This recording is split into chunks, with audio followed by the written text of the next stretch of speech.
আসসালামু আলাইকুম বন্ধুরা, আজকে তৈরি করে দেখাচ্ছি গাজরের হালুয়া। কিভাবে রান্না করলে এই গাজরের হালুয়াটা খেতে অনেক বেশি মজার হবে, আজকে তোমাদের সাথে সেটাই শেয়ার করব। এর জন্য প্রথমে মিডিয়াম সাইজের 3টে গাজর নিয়েছি, আর গাজরটাকে গ্রেটারের সাহায্যে এইভাবে গ্রেট করে নিচ্ছি। তোমরা চাইলে গাজর বাড়িয়ে কমিয়েও নিতে পারো। গাজরটা গ্রেট করা হয়ে গেলে একটা কড়াইতে 3 টেবিল চামচ বাটার ব্যবহার করছি। তোমরা চাইলে এখানে ঘিও ব্যবহার করতে পারো, চাইলে তেলও ব্যবহার করতে পারো। আর এখানে দিয়ে দিচ্ছি 3 টুকরো দারচিনি, 2টো এলাচ আর একটা তেজপাতা। এগুলোকে 2 থেকে 3 সেকেন্ডের মতো বাটারে ভেজে নিব। খুব সুন্দর একটা স্মেল চলে আসবে। আর যখন স্মেলটা আসবে তখন এখানে গ্রেট করা গাজরগুলো দিয়ে দিব। বাটারের সাথে গাজরগুলো একটু নাড়াচাড়া করে মিশিয়ে নিব। এখন এখানে জাল করে রাখা দুধ দিয়ে দিচ্ছি। এখানে 3টে গাজরের জন্য আমি 1.5 কেজির মতো দুধ হবে, পুরোটা দিয়ে দিচ্ছি।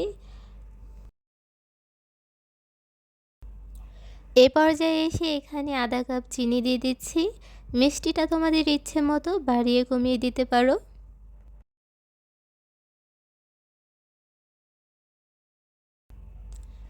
এই পর্যায়ে এসে এখানে 1/2 কাপের মতো কিশমিশ দিয়ে দিচ্ছি। প্রায় 10 মিনিট মিডিয়াম টু হাই হিটে এটাকে রান্না করার পর অনেকটা পানি শুকিয়ে গেছে।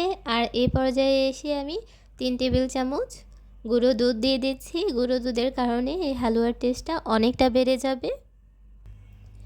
বাহির থেকে যে হালুয়াটা কিনে নিয়ে আসি সেটা কিন্তু লিকুইড থাকে, অনেকটা পাতলা থাকে ঝোলের মতো। আমার কাছে ওই হালুয়াটা খুব একটা মজা লাগে না, তাই আমি আজকের এই হালুয়াটা পুরোপুরি শুকিয়ে নিব আর একটা ক্রিমি হালুয়া তৈরি করব। আর এটা কিন্তু খেতে ভীষণই মজার হয়। তবে তোমরা চাইলে যদি ওরকম লিকুইড রাখতে চাও তাহলে কিছুটা ঝোল থাকার অবস্থায় চুলা থেকে নামিয়ে নিতে পারো। আমি পুরোপুরি শুকিয়ে নিচ্ছি, তারপরে আমি এটা চুলা থেকে নামিয়ে নিব। আর আজকের হালুয়াটা রান্না করতে আমার 25 থেকে 30 মিনিট সময় লেগেছে। এর মধ্যে আমার হালুয়াটা পুরোপুরি হয়ে গেছে, এখন চুলা থেকে নামিয়ে নিব। তো দেখতেই পাচ্ছ বন্ধুরা কতটা ক্রিমি হয়েছে আর ভীষণই খেতে মজার হয়েছে। এই নিয়মগুলো ফলো করে তোমরাও এভাবে হালুয়াটা ট্রাই করতে পারো, আশা করি তোমাদের কাছেও ভালো লাগবে। আর এই হালুয়াতে যত বেশি পরিমাণে কিশমিশ ব্যবহার করা হবে হালুয়াটা খেতে কিন্তু তত বেশি মজার হবে। তো বন্ধুরা, রেসিপিটি ভালো লাগলে অবশ্যই একবার ট্রাই করে দেখবে।